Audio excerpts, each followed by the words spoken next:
안녕하세요. 15년차 국어교사 친절한 영아쌤입니다. 아빠 엄마가 된 제자들에게 책 읽기에 관해서 이야기를 해주는 그런 컨셉으로 연령별 독서에 대해서 어떤 책을 어떻게 아이와 읽었는지에 대해서 여러 영상에 걸쳐서 말씀드리고 있습니다. 이번 영상은 5, 6, 7세에 관련된 영상인데요.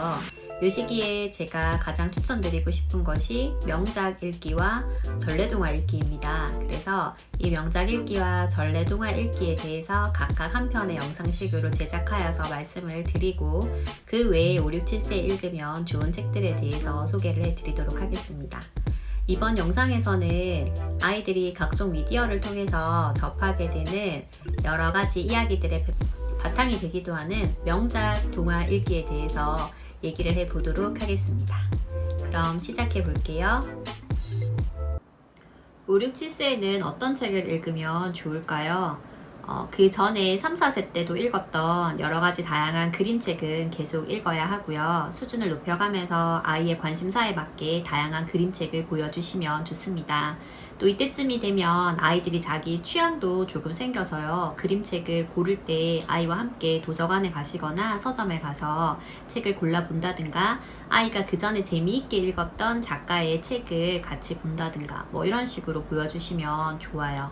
그리고 앞서 말씀드린 수학 동화나 과학 동화도 여력이 된다면 아이의 거부가 없다면 같이 읽어주시면 좋습니다. 무엇보다 5, 6, 7세에 반드시 시작하면 좋겠다 라고 생각되는 두 가지는 전래동화와 명작동화입니다. 전래동화와 명작동화의 경우에는요, 옳고 그름이 분명하게 드러나 있어서 다소 경직되어 있긴 하지만 권선징악처럼 분명한 가치관을 전달하고 있어서 가치관이 정립되는 시기인 이 시기의 아이들에게 올바른 가치관을 기르는 데 도움을 줄 수가 있습니다. 그리고 두 번째로 아이가 원생활을 통해서 연극이나 뮤지컬을 보러 가기도 하고 또 책을 비롯해서 영상물이라든가 다양한 컨텐츠를 접하기도 하는데 그러한 연극이나 뮤지컬이나 혹은 아이가 접하게 되는 다양한 컨텐츠의 밑바탕에 이러한 전래동화나 명작동화가 깔려있는 경우가 많기 때문에 혹은 그 전래동화나 명작동화를 주제로 한 연극이나 뮤지컬이 많기 때문에 아이의 어떤 원생활이나 접하게 되는 컨텐츠를 이해하는 데도 도움을 줄 수가 있습니다. 세 번째로 이야기의 구조가 분명하게 있고 또 흥미롭기 때문에 아이들이 무엇보다 읽기의 즐거움을 느끼기에 이 전래동화, 명작동화가 적합합니다. 그리고 앞으로 아이가 학교 공부를 하거나 혹은 문화적인 소양으로 봤을 때도 가장 바탕이 되는 것이 전래동화와 명작동화이기 때문에 요걸 읽어주시면 가장 좋은 시기라고 저는 생각을 합니다. 주변에 보면 의도적으로 명작동화나 전래동화의 노출 시기를 늦추는 분도 있고요. 또 아이가 무서워해서 이 명작동화나 전래동화를 못 읽어주시는 분들도 있으셔요. 전자의 경우에는 다소 조금 획일화되고 경직된 가치관을 아이에게 주입하는 것 같아서 마음이 불편하다. 또 좀 자극적인 요소들, 아동을 학대한다든가 계모가 나온다든가 어떤 심한 벌을 받는다던가 이런 장면이 불편하다라고 해서 보여주시지 않는 분들이 있었고요. 후자의 경우에는 아이가 그 그림체라든가 이야기의 전개를 무서워해서 보여주지 못하고 있다라고 얘기하시는 분들도 있으셨어요. 그런데 이 5, 6, 7세에는 앞서 말씀드린 여러 가지 이유로 인해서 이 명작동화와 전래동화를 읽었을 때 얻을 수 있는 것이 상당히 많기 때문에 그 부분들을 한번 고려해 보시고 시작 시기를 조정하시면 좋을 것 같습니다. 제가 아이에게 명작동화를 읽어줘야겠다 라고 생각하게 된 계기는 첫째의 심리적인 특성 때문이었는데요. 이 첫째가 앞서 말씀드린 것처럼 원에서 연극이나 뮤지컬을 보러 가면 매번 너무 무섭다고 얘기를 하는 거예요. 늘 선생님 옆자리에 앉고 선생님이 손을 잡아주시는데도 아이가 울면서 나오거나 아니면 중간에 못 보겠다라고 얘기하는 경우가 많다라고 하셔가지고 왜 그런가 아이에게 이유를 한번 물어봤어요. 예를 들어서 아이가 그날 보러 간 연극이 피노키오였는데 피노키오가 무대 위에서 다른 인형 친구들하고 춤을 추고 있는데 그 극단의 주인이 올라와가지고 피노키오한테 화를 내는 장면이 너무 무서웠다는 거예요. 옷에 치고 상당히 디테일하죠. 그래서 그 인물의 감정을 훨씬 크게 풍부하게 너가 느끼나 봐. 근데 그거는 부끄러운 것도 아니고 잘못된 것도 아니야. 혹시 친구들이 그렇게 얘기하면 나는 이래서 이런 거야 라고 얘기해줘 하고 아이를 일단 좀 진정을 시켰어요. 어떠한 이야기다라는 것을 알고 가면 그 다음을 예측할 수 있으니까 불안도가 좀 줄어들지 않을까 하는 마음에 어떤 명작 동화를 보여줄지를 부지런히 파봤습니다. 여러 가지 명작 동화를 아이에게 한 권씩 빌려와가지고 보여줬는데 아니나 다를까 아이가 그 등장인물의 표정이라든가 뭐 그림체의 분위기 때문에 무서워서 못 보겠다고 얘기를 하는 거예요. 아이의 무수한 그 퇴짜를 맞고요. 마지막으로 빌려온 것이 교원 3D 애니메이션 명작 동화였는데요. 책을 한 번이라도 보신 분은 알겠지만 그 사파 자체가 3D 애니메이션 기법으로 뭐 그렸다 만들었다라고 해서 인물들의 표정이나 생김새가 상당히 다 좀 비슷해요. 감정이 잘 드러나지 않도록 그려져 있어서 저는 너무 개인적으로 취향이 아니더라고요. 이 글이라는 것을 읽었을 때 그 상황에 맞게 인물들의 감정도 잘 느낄 수 있어야 하는데 아이의 입장에서는 감정이 조금 무디게 느껴지니까 오히려 스토리 자체를 쉽게 받아들이더라고요. 덜 부담스럽게. 그래서 그 3D 애니메이션 명작 동화를 조금씩 읽었어요. 뭐 다 아이가 재미있게 읽었던 것은 아니고 특히 좋아하는 이야기도 있고 무서워서 읽기 싫다라고 하는 이야기도 있었습니다. 이렇게 읽고 나서 여러 가지로 찾아보면서 아이와 다양하게 읽었습니다. 아람의 요술램프 세계 명작과 그레이트 북스의 행복한 명작을 아이와 함께 읽었는데요. 그림체가 조금 달라요. 아람 같은 경우에는 그림 자체가 저는 개인적으로 취향이었는데 다소 어둡거나 무섭게 느껴질 수 있는 부분들이 조금 있고요. 행복한 명작 같은 경우에는 그림체가 조금 밝고 재미있게 아이의 취향에 맞게 보여주시면 좋을 것 같아요.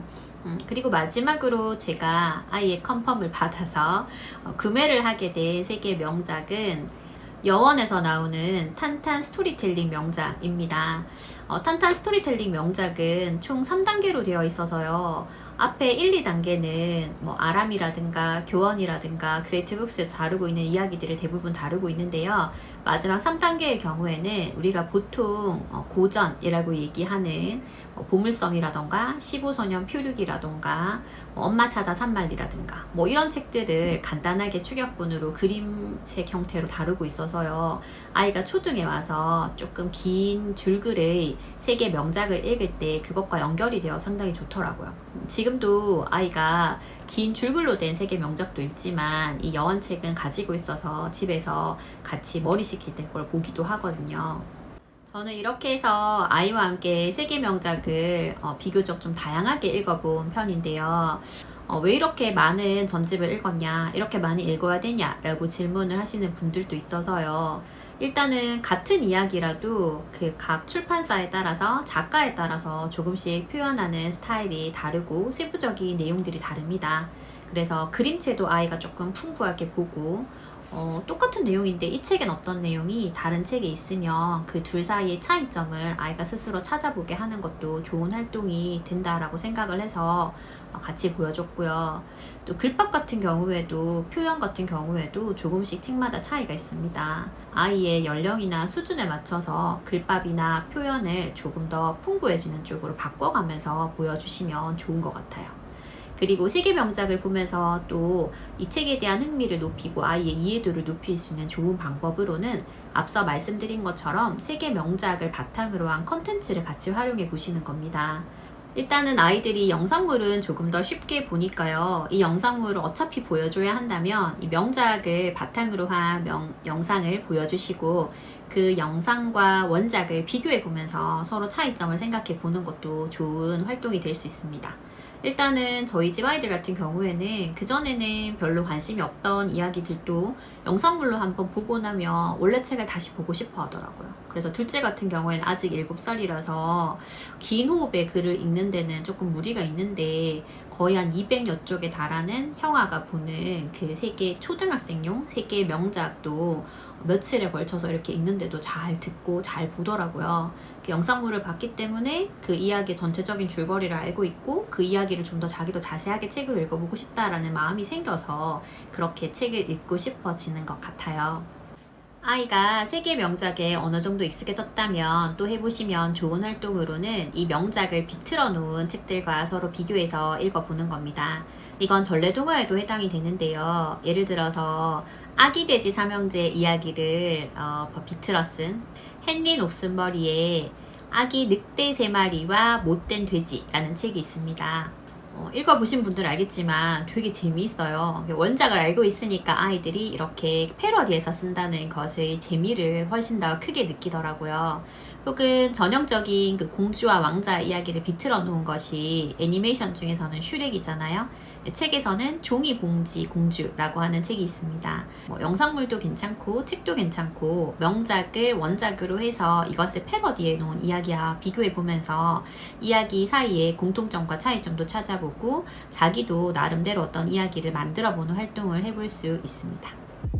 이번 영상에서는 5, 6, 7세에 읽으면 좋은 책들 중에서 명작 동화에 관한 이야기를 해보았습니다. 이 고전이라고 하는 것이 모두들 경험 있으시겠지만 읽어야 하고 읽으면 좋다는 걸 알고 있겠지만은 실은 그 방대한 분량이라던가 표현 때문에 좀 섣불리 접근하기가 힘든 부분이 있는데 아이들의 입장에서는 그 전에 내가 한번 읽어봤었고 큰 줄거리를 알고 있다 라고 생각이 되면 조금 더 재미있게 이런 얘기도 있었네, 이렇게 원래는 되어 있었구나, 이렇게 아이가 쉽게 접근할 수 있다 라는 장점이 있습니다.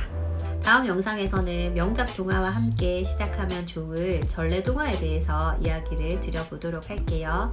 궁금한 점 있으시면 댓글로 남겨주시고 좋아요와 구독도 부탁드립니다. 감사합니다.